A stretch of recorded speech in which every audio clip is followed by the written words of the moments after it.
gusto ko lamang po kunin ng pagkakataon na ito para batiin po kayo ng inyong ika-48 years in public service na ibinibigay niyo po sa mamamayang Pilipino. So, congratulations po and keep up the good work.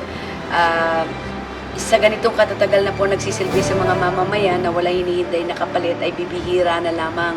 So, ang akin lamang pong pagbati ay sana po keep up the good work at may our God always bless us because our job as public servants is no joke.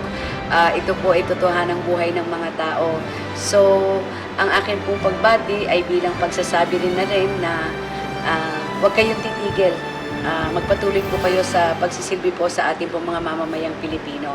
And sana ho ay pagpalain tayo ng ating pong Panginoon na makapagsilbi pa ng mas maayos at maging maganda ang buhay ng ating pong mamamayang Pilipino. So again to you, Brother Eli, my congratulations and my best wishes to all your future undertakings. Mabuhay ka!